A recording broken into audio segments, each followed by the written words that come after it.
اللہ وبرکاتہ۔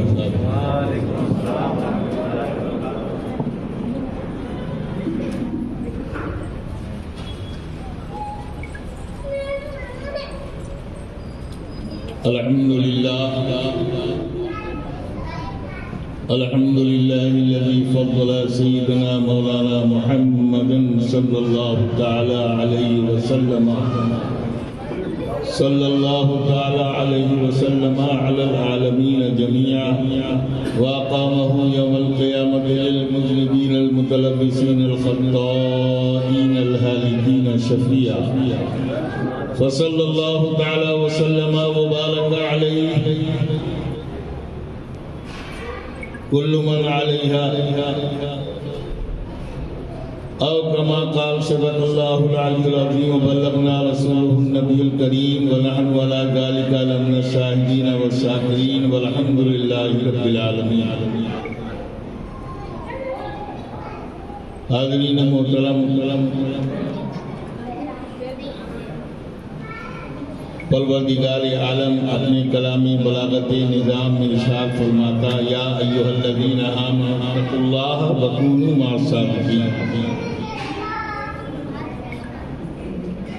اس آیت کریمہ کی روشنی میں کچھ عرض کرنے سے پہلے آئیے ہم اولاد سب مل جل کر انتہائی عقیدت و محبت کے ساتھ گنبد خضرا کی جانب لو لگاتے ہوئے اس بھیک دینے والے داتا واقع مدنی تاجدار احمد مختار حبیب پروردگار شافعی روز شمار ہم غریبوں کے غم گسار سید ابرار و اخیار روحی فدا جناب احمد مصطفیٰ محمد مصطفیٰ صلی اللہ تعالی علیہ وسلم کی بارگاہ مقدسہ میں درود پاک کا نذران عقیدت پیش کر لیں۔ پڑھیے اللہم صلی علی سیدنا نبینا مولانا محمد وبارک وسلم، صلاۃ و سلام علیک یا رسول اللہ، صلاۃ و سلام علیک یا حبیب اللہ صلی اللہ تعالی علیہ وسلم۔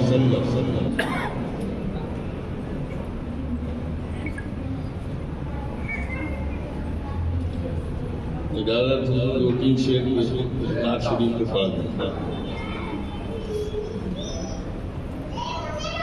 کوئے رسول پاک کا نقشہ ہے سامنے، کوئے رسول پاک کا نقشہ ہے سامنے، جوش جنوں سنبھل کے مدینہ ہے سامنے، جوش جنوں سنبھل کے مدینہ ہے سامنے، اور ساقی تیری نگاہ کرم کا ہے انتظار، ساقی تیری نگاہ کرم کا ہے انتظار، اذن حضور دے دو اب صحبہ ہے سامنے، اذن حضور دے دو اب صحبہ ہے سامنے، اور عشقوں سے تر بتر ہے یہ میری آستین شوق، عشقوں سے تر بتر ہے یہ میری آستین شوق، محو دعا ہوں گنبد خضرا ہے سامنے، محو دعا ہوں گنبد خضرا ہے سامنے. اور یہ شعر بہت نسبت کا شعر ہے کہ جھکتی خم ہے جبین عرش تو کعبہ ہے سجدہ ریز. خم ہے جبین عرش تو کعبہ ہے سجدہ ریز. آرام گاہ صاحب اسرا ہے سامنے. جوش جنوں سنبھل کے مدینہ ہے سامنے. اور آخری شعر یہ کہ جھکتی ہے خود بخود جو یہ میری جبین شوق. جھکتی ہے خود بخود جو یہ میری جبین شوق. اصغر کسی کا نقش کف پا ہے سامنے. اصغر کسی کا نقش کف پا ہے سامنے. جوش جنوں سنبھل کے مدینہ ہے سامنے. درود پاک پڑھ لیجیے ایک مرتبہ. اللہم صلی علی سیدنا نبینا حبیبنا شفینا و مولانا محمد وبارک وسلم. صلاۃ و سلام علیک یا رسول اللہ صلی اللہ تعالی علیہ وسلم. اللہ تبارک و تعالی اپنے کلام بلاغت نظام میں ارشاد فرماتا ہے یا ایھا الذین آمنوا اتقوا اللہ وکونوا مع الصادقین. اللہ تعالیٰ فرمایا اے ایمان والو اللہ سے ڈرو اور سچوں کے ساتھ ہو جاؤ. سچوں کے ساتھ ہو جاؤ. اللہ تبارک و تعالیٰ نے اپنے محبوب پاک صلی اللہ علیہ وسلم کے صدقے میں ہم غلاموں کی قسمت کو اتنا بلند کیا کہ اللہ نے ہمیں یا ایھا الذین آمنوا سے خطاب کیا. ورنہ یہ خطاب حضور صلی اللہ علیہ وسلم سے پہلے انبیاء کے لیے ہوا کرتا. مگر رب نے محبوب صلی اللہ علیہ وسلم کے غلاموں کے لیے یہ خطاب یا ایھا الذین آمنوا. یہاں اللہ تبارک تعالیٰ نے ایمان اور اللہ سے ڈر ان دونوں چیزوں کا ذکر کیا. ایمان والو اللہ سے ڈرو اور سچوں کے ساتھ ہو جاؤ. پتا چلا کہ پہلے نمبر ایمان ہے, پھر اس کے بعد خدا کا خوف ہے. اور جب ایمانی نہیں ہے تو خدا کا خوف کیا ہوگا, اللہ کا خوف کیا ہوگا. اللہ کے خوف کے لیے ایمان پہلے ضروری ہے. ایمان لاؤ پھر خدا کا خوف پیدا اللہ کا خوف, اور پھر سچوں کے ساتھ ہو جاؤ. سچے کون ہیں؟ سچے کون ہیں جن کے ساتھ ہمیں ہونا ہے؟ تو اللہ تبارک و تعالیٰ قرآن مقدس میں ارشاد فرماتا ہے اولئک انعم اللہ علیہم من النبیین والصدیقین والشہداء والصالحین. یہ جماعت, یہ گروہ انبیاء کی, صدیقین کی, شہداء کی اور اولیاء اللہ, صالحین, اولیاء اللہ, بزرگان دین. یہ سب کیا ہے؟ سچے. اور ان سچوں کے ساتھ رہنے کے لیے ہمیں حکم دیا جائے. اب اولیاء اللہ کے ساتھ اولیاء اللہ کی عقیدت, اولیاء اللہ کی بارگاہ میں حاضری, اولیاء اللہ سے محبت, یہ ہمارے لیے ضروری ہے. اور میں تو یہ کہتا ہوں کہ آج ہم اور آپ حضرت سرکار خواجہ غنی نواز علیہ رحمت و رضوان کی یاد منا رہے ہیں. کیوں بھائی یاد منا رہے ہیں؟ کیوں یاد منا رہے ہیں؟ یاد منانا کیوں ہم ان کی یاد منا؟ بتائیے کیا ہمارا ان کا کوئی خاندانی رشتہ ہے کیا؟ نہیں، ہم ان کی جگہ کے ہیں، آپ ان کے گاؤں کے ہیں، خاندان عزیز اقارب رشتہ دار کچھ کوئی رشتہ ہے؟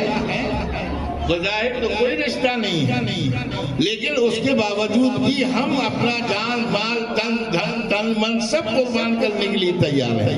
ہمارے دل میں اس قدر محبت ہے کہ اگر کوئی خواجہ غریب نواز کو، حضرت سرکار کمبل پوش کو، حضرت متوکل مستان کو، غوث اعظم رضی اللہ تعالیٰ عنہ کو، ان بزرگان دین کے بارے میں کوئی ذرا سی بے ادبی کرے تو ہمارا خون ابار میں آنے لگتا ہے۔ تو آخر ایسی محبت کیوں ہے؟ اس کی وجہ کیا ہے؟ سیدھی سادی بات ہے کہ یہ محبت ہم نہیں کر رہے ہیں، بلکہ اس محبت کو اللہ نے ہمارے دلوں میں ڈالا، اور یہ صرف ہم نہیں کہہ رہے ہیں بلکہ قرآن کہہ رہا ہے، قرآن فرما رہا ہے۔ قرآن کہتا ہے ان الذين آمنوا وعملوا الصالحات سيجعل لهم الرحمن ودا۔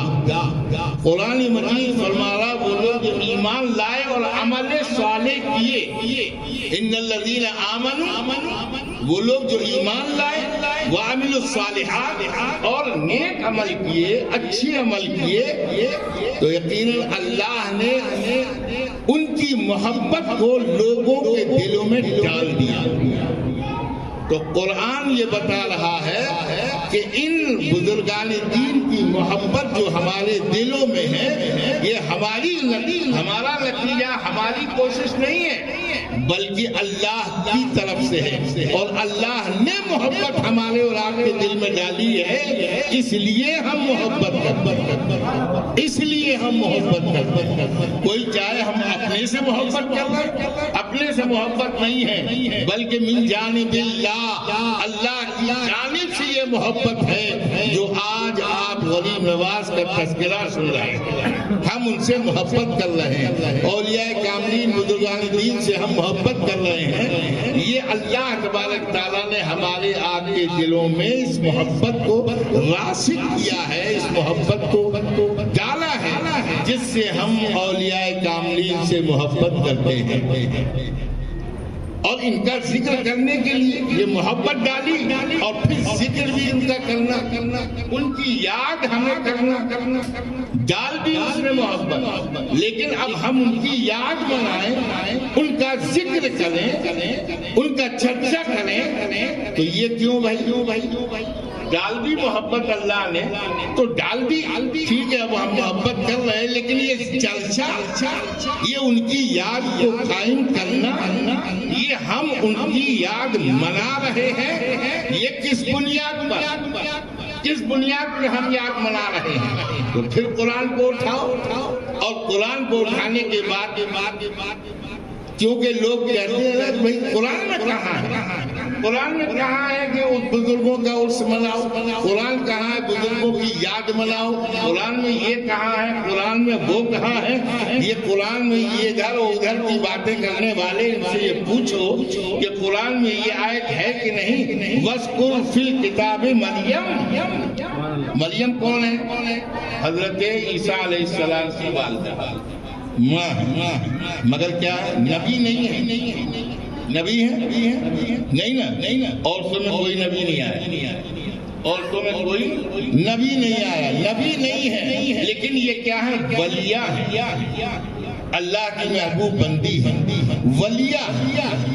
اب یہ عورت ہے، ولیہ ہے، ان کا ذکر کرنے کے لیے، ان کی یاد کرنے کے لیے اللہ نے فرمایا ان کی یاد کرو، تو اب یہ کیا ہے؟ ولیہ ہے، عورت ہے، اور اولیاء کاملین یہ مرد ہے نا، ان کا ذکر کرتے نہیں آیا، تو ضرورت ہے جب ایک اللہ کی نیک بندی کا ذکر کرنے کے لیے قرآن نے کہا، تو عورتوں سے زیادہ مرتبہ مرد کا ہے، مرد کا مرتبہ قرآن نے بڑا بتایا. اللہ تعالیٰ فرماتا ہے الرجال قوامون علی النساء، مرد عورتوں پر حاکم بنایا.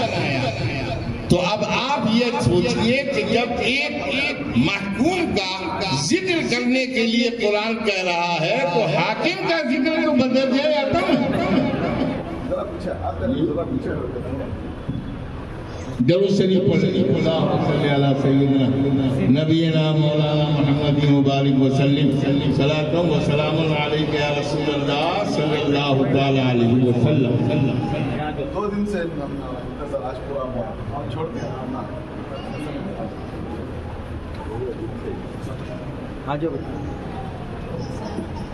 تو بات یہ سمجھ میں آئی کہ مرد عورت سے بڑا اونچا مقام، اونچا درجہ مرد کا. قرآن نے بیان کیا الرجال قوامون علی النساء، تو عورتوں پر مرد کو حاکم قرار دیا. تو جب محکوم عورت کا ذکر کرنے کے لیے قرآن کہہ رہا ہے تو پھر اولیاء کا مرد کا ذکر کرنا تو بدل جائے عقل ہے. اس سے ثابت ہوا کہ اولیاء کرام کا ذکر بھی قرآن کی روشنی میں ہی ہے اور قرآن کے مطابق ہی ہے. الحمدللہ آج سرکار خواجہ غریب نواز علیہ رحمت و رضوان کی ہم یاد منا رہے ہیں. آپ نے مجھ سے پہلے خطابات سماعت کیے ہیں، یہاں تک ہوئے ہیں، یہاں تک کوشش کرتا ہوں کہ کچھ دوسری نئی بات سامنے آئے. آپ نے دیکھا ہوگا حضرت سیدنا سرکار خواجہ غریب نواز علیہ رحمت و رضوان کا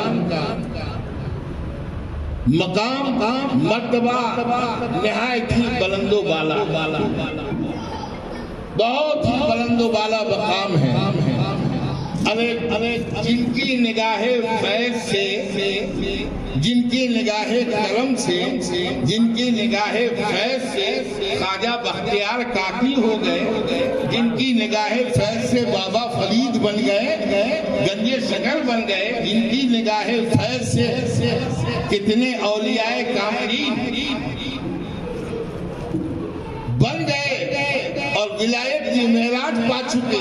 پھر خواجہ غریب نواز کا عالم کوئی کیا سمجھ سکتا، ان کی شان کو کوئی کیا جانتا. آپ جانتے ہیں حضرت سرکار خواجہ غریب نواز علیہ رحمت و رضوان جب اس خاکدان عالم میں تشریف لائے، بڑی نرالی شان اور بان کے ساتھ دنیا میں تشریف لائے. آنے والا ایسی شان کے ساتھ آ رہا ہے. جانتے ہیں حضرت سرکار خواجہ غریب نواز علیہ رحمت الرضوان حسنی بھی ہے اور حسینی بھی ہے، حسنی بھی ہیں اور حسینی بھی ہیں. شجرے کے اعتبار سے اگر دیکھا جائے تو ایک شجرے کے مطابق 12 واسطوں سے مولائے کائنات علی شیر خدا کی بارگاہ میں پہنچتے ہیں، اور ایک دوسرے شجرے کے اعتبار سے دیکھا جائے تو 10 واسطوں سے حضرت مولائے کائنات کی بارگاہ تک پہنچتے ہیں. آپ حسنی بھی ہیں، حسینی بھی ہیں، اور ایسی شان کے ساتھ دنیا میں تشریف لائے ہیں کہ جس کا کوئی اندازہ کیا کر سکتا ہے. آپ کے والد گرامی حضرت سید غیاث الدین حسن رضی اللہ تعالیٰ عنہ، یہ بھی اپنے وقت کے زبردست پائے کے ولیوں میں شامل ہیں.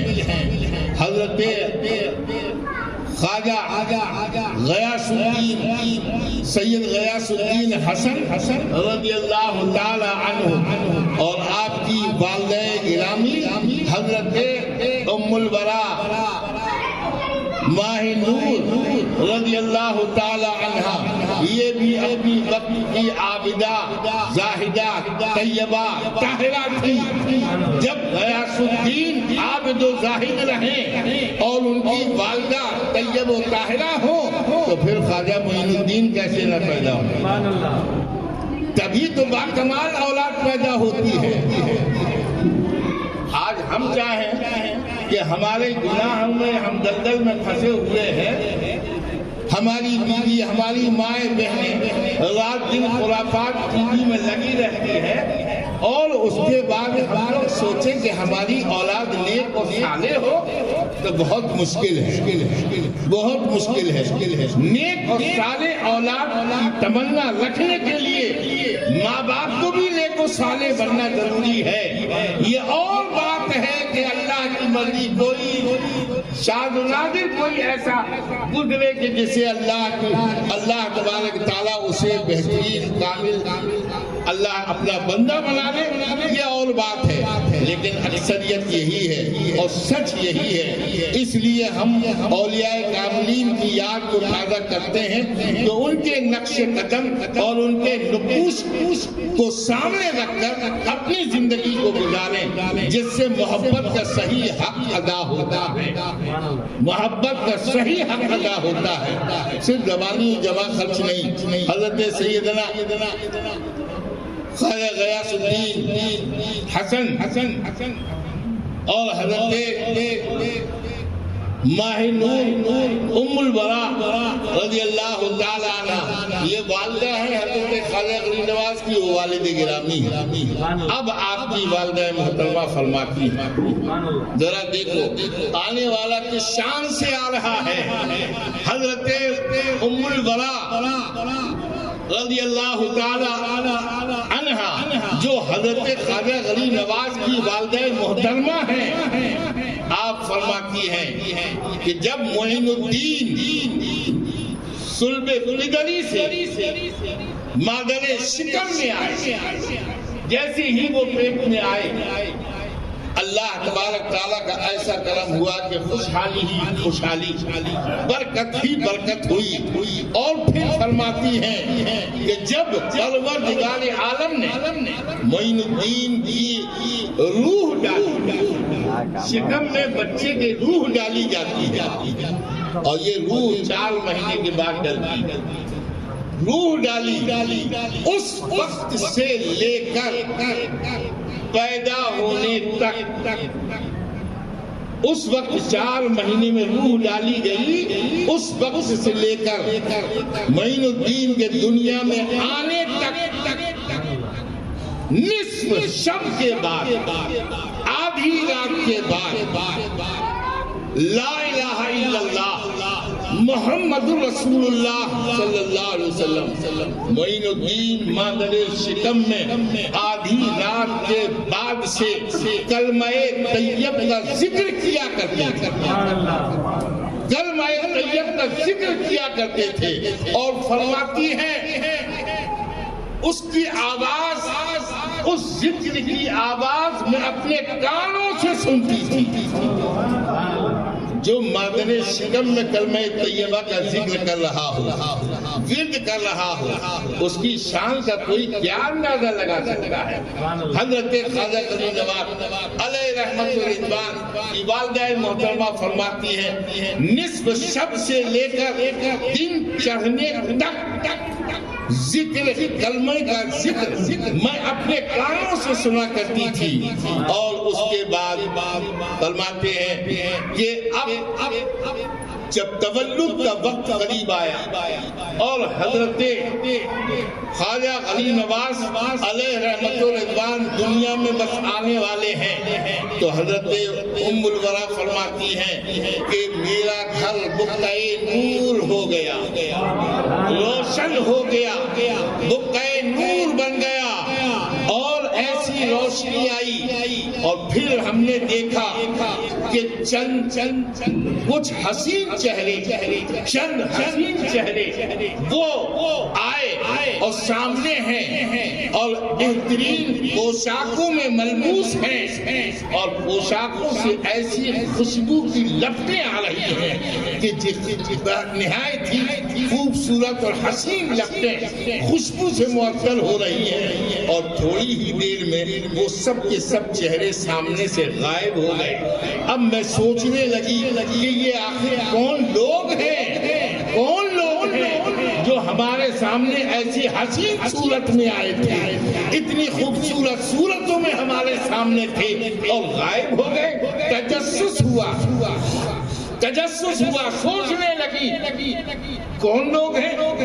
اتنے میں ایک آواز آتی ہے، اور آواز یہ آتی ہے، آواز دینے والے نے آواز دی، اے نیک بیوی ہم سب جو آئے ہیں اس وقت کے اس دور کے اقطاب اور ابدال ہیں، اقطاب کتب کی جماعت کا ہم لوگ اقطاب و ابدال ہیں جو تمہارے فرزند معین الدین کے تولد ہونے کی بشارت دینے کے لیے آئے ہیں، خوشخبری دینے کے لیے آئے ہیں، مبارکبادی دینے کے لیے آئے ہیں۔ اللہ اکبر! یہ خواجہ غلی نواز کیسے شان سے آ رہے ہیں، اور جیسے ہی یہ مبارکبادی ملی اب حضرت ام البرا کہتی ہے کہ میں نے فوراً اپنی توجہ بچے کی طرف کی، بچے کی طرف کی، آئے نا غریب نواز، بچے کی طرف جیسے ہی توجہ کی ہے تو میں نے دیکھا، فرماتی کہ میں نے دیکھا کہ میرا بچہ معین الدین، میرا بچہ سجدے میں ہے، دنیا میں آئے اور سجدہ فرما رہے ہیں، سجدے میں ہے۔ میں نے اپنے بچے کو اٹھایا اور اپنی گود میں بیٹھا دیا، اپنی گود میں بیٹھایا۔ اللہ اکبر! یہ حضرت خواجہ غلی نواز علیہ رحمت الرضوان کی دنیا میں آنے کی شان، بھلا بتاؤ تو کون ایسا ہے؟ کیسی شان جو ہے حضرت سرکار خواجہ غلی نواز علیہ رحمت الرضوان کی ہے۔ حضرت ام البرا فرماتی ہے کہ اب معین الدین میری گود میں ہے۔ دوسرا دن آیا، یوں تو عقیقہ کی سنت ہے، عقیقہ اور عقیقہ 7 دن کے اندر ہونا چاہیے، سنت کے مطابق ہی ہے۔ 7 دن کے اندر عقیقہ ہوا تو یہ سنت کے مطابق ہے، اور 7 دن کے بعد ہو رہا ہے، کہیں 8 سال میں ہو رہا، کہیں 10 سال میں ہو رہا، کہیں بڑے میں ہو رہا، نہیں کیے تھے اب کر لے رہے ہیں عقیقہ، تو ٹھیک ہے عقیقہ تو ہو جائے گا مگر سنت کے خلاف، سنت کے مطابق عقیقہ ہو جائے گا۔ لیکن سرکار غلی نواز علیہ رحمت الرضوان کا عقیقہ دوسرے دن ہوا۔ حضرت غیاث الدین حسن رضی اللہ تعالی عنہ نے دوسرے ہی دن عقیقہ کیا، اور عقیقہ کرنے پر حضرت غیاث الدین آپ کے والد گرامی اور حضرت ام البرا دونوں میں مشورہ ہوا کہ بچے کا نام کیا رکھنا چاہیے۔ نام رکھنے کے لیے مشورہ ہو رہا ہے، اس بچے کا نام کیا رکھنا چاہیے؟ تو حضرت ام البرا فرماتی ہیں یہ وہ بچہ ہے کہ جس کی بشارت میں کئی بزرگوں نے یہ بشارت دی ہے کہ اس کا نام معین الدین حسن رکھا جائے، اس کا نام معین الدین حسن رکھا جائے۔ جب حضرت غیاث الدین نے یہ بات سنی حضرت ام البرا کی کہ بزرگوں نے بشارت، کئی بزرگوں کی بشارت ہے نام یہ تجویز دیا گیا، تو آپ دونوں نے وہی نام حضرت خواجہ غلی نواز نے رکھا کہ معین الدین حسن سجدی، آپ نے وہی نام رکھا، اور اس طرح سے حضرت خواجہ غلی نواز علیہ رحمت الرضوان کا جو ہے نام تجویز ہو گیا۔ اور بچپن کا عالم ہے، ابھی تو شیر خالی کا دور ہے، لیکن غریب نوازی کی جھلک شیر خالی میں ہی ہو رہی ہے۔ حضرت سرکار غلی نواز علیہ رحمہ اپنی والدہ محترمہ کی گود میں ہے، شیر خالی کا زمانہ ہے، لیکن جب آپ کے پاس کوئی عورت اپنے بچے کو لے کر آتی، ملنے کے لیے لے کر آتی ہے، ملتی ہے، اور پھر بچہ بھوک سے بلکتا ہے، وہ آنے والی عورت جو گود میں بچہ لیے ہوئے ہے اور اس بچے کو جب بھوک لگتی ہے وہ روتا ہے، تو حضرت خواجہ غلی نواز اپنی والدہ کو اشارہ کرتے ہیں، اپنی والدہ محترمہ کو اشارہ کرتے ہیں، اور والدہ محترمہ ان کا اشارہ سمجھ جاتی ہے، اور پھر اس عورت کے بچے کو اپنا دودھ پلاتی ہے، اور جب وہ شکم سیر ہو جاتا تو غلی نواز مسکرانے لگا۔ غلی نواز مسکراتے ہیں. یہ غلی نوازی کی ادا تو شیر خالی میں حضرت خواجہ غلی نواز علیہ رحمت الرضوان کی جو ہے دکھائی دیتی تھی. وقت گزرتا گیا, آپ نے واقعات سنے ہی ہوں گے. وقت گزرتا گیا اور اتنا وقت گزرا کہ آپ کی تعلیم و تربیت و پرورش کا ذمہ آپ کی والدہ اور آپ کے والد, چونکہ آپ کی والدہ محترمہ بھی حافظہ تھی اور آپ کے والد بھی حافظ تھے, وہ بھی حافظ اور یہ والدہ حافظہ. ان دونوں نے ان کی تعلیم و تربیت کو اپنے ذمے لیا اور تعلیم و تربیت ہوئی. وقت گزرتا گیا, بہت سے واقعات سامنے آئے, لیکن جب وقت گزرتا گیا اور یہاں تک کہ حضرت سیدنا غیاث الدین حسن رضی اللہ عنہ, آپ کے والد محترم کا سایہ پدری آپ کے سر سے اٹھ گیا, دنیا سے رخصت ہوئے. ترکے میں ایک باغ اور ایک جو ہے چکی پنچکی ملی. اس کا واقعہ آپ نے بارہا سنا ہی ہے, بارہا سنا ہے کہ اسی باغ میں آپ جو ہے اس کی دیکھ ریکھ فرماتے اور وقت ملتا تو قرآن کی تلاوت بھی فرماتے. آج ہمارا یہ حال ہے کہ قرآن تو ہم دیکھ لیتے ہیں, تاخ میں رکھتے, اور زیادہ سے زیادہ یہ ہوتا ہے کہ قرآن کو اٹھایا سینے سے لگا لیا, چوم لیا, پھر رکھ دیا اور یہ چلے گئے. ارے اللہ کے بندو, حضرت خواجہ کی سیرت یہ بتا رہی ہے, قرآن اور کتنے بزرگوں کی اور تمام اولیاء کاملین کی یہ سیرت بتاتی ہے کہ جو جن کا قرآن سے شغف رہا ہے. اب ہم خواجہ غلی نواز کے ماننے والے ہیں تو ہمیں بھی تو قرآن کی تلاوت کرنی چاہیے, ہمیں بھی تو قرآن پڑھنا چاہیے, لیکن ہم کبھی اس کی طرف توجہ نہیں دیتے. اللہ کرے کہ پروردگار عالم اپنے حبیب کے صدقے میں ہمیں قرآن پڑھنے, قرآن کی تعلیم حاصل کرنے کی توفیق عطا فرمائے. آپ کا معاملہ یہ تھا کہ آپ جب باغ میں تشریف, اس کو بالکل مختصر اختصار کرتے ہوئے ایک بات یہ کہہ دینا چاہتا ہوں کہ پنچکی میں باغ میں تھے, ساری باتیں ہیں, سب کچھ ہے, معاملہ مشہور ہے, آپ جانتے ہیں. لیکن اس باغ میں ہوتا کیا تھا, حضرت خواجہ غلی نواز علیہ رحمت الرضوان جب باغ میں تشریف لے جاتے تو جاتے تو دیکھتے کہ سارا کام پہلے سے ہو چکا ہے, سارا کام باغ کا پہلے ہو چکا ہے, اور درختوں سے پھل ٹوٹ کر کے ایک جگہ جمع ہو رہے ہیں, مگر توڑنے والا نظر نہیں آ رہا. صفائی ہو رہی ہے مگر صفائی کرنے والا نظر نہیں آ رہا. اب حضرت خواجہ غلی نواز سوچ رہے کون ہے جو یہ پھلے توڑ کے بھی ایک جگہ رکھ رہا اور یہ آدمی بھی دکھائی نہیں دے رہا ہے. ایک دن تجسس میں آپ ایک رات وہیں باغ میں رک گئے, اور باغ میں رکے تو یہ دیکھنے کے لیے کہ آخر کیا ہے, کون ہے.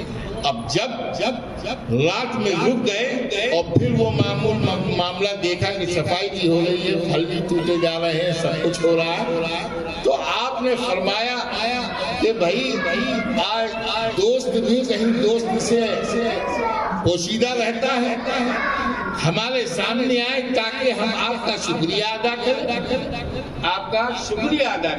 بھائی سارا کام تو ہو رہا ہے. اور حضرت خواجہ غلی نواز کی عادت تھی کہ جب دیکھا کہ کام ہو گیا ہے تو آپ پورے وقت میں قرآن کی تلاوت فرمایا کرتے, پورے وقت قرآن کی تلاوت فرماتے تھے. اب جب یہ معاملہ آیا کہ سامنے آئیے, کون دوست میں سے پردے میں نہیں رہتا, سامنے آؤ, 6 لوگ آ گئے, رونما ہو گئے. 6 سامنے آئے اور انہوں نے کہا کہ ہم اجنہ میں سے ہیں, ہم جنوں میں سے ہیں, ہم جناتوں میں ہیں. 6 حضرت خواجہ غلی نواز کے سامنے آئے اور انہوں نے کہا, جنوں نے کہا کہ حضور معاملہ یہ ہے کہ آپ کی قرآن کی تلاوت ہمیں بہت اچھی لگتی ہے, ہم لوگوں کو بہت اچھی لگتی ہے, اور اچھی ہی نہیں بلکہ ہم لوگ آپ کی قرآن کی تلاوت سے اپنے آپ کی تصحیح کر لیتے ہیں, سدھار کر لیتے ہیں. تو اس اعتبار سے آپ ہمارے استاد انہوں نے کیا کہا؟ آپ ہمارے استاد ہوئے، اور استاد کا شکریہ کیسا؟ حضرت خواجہ غنی نواز علیہ رحمت الرضوان کے سامنے چلنا، پھر معمول آنے اور جانے لگے اور کام ویسے ہی ہوتا رہا۔ یہ شان خواجہ غنی نواز کی تھی۔ پھر اس کے بعد حضرت ابراہیم قندوزی کا واقعہ آپ لوگ جانتے ہیں، وہ بہت مشہور واقعہ ہے۔ حضرت خواجہ غنی نواز علیہ رحمت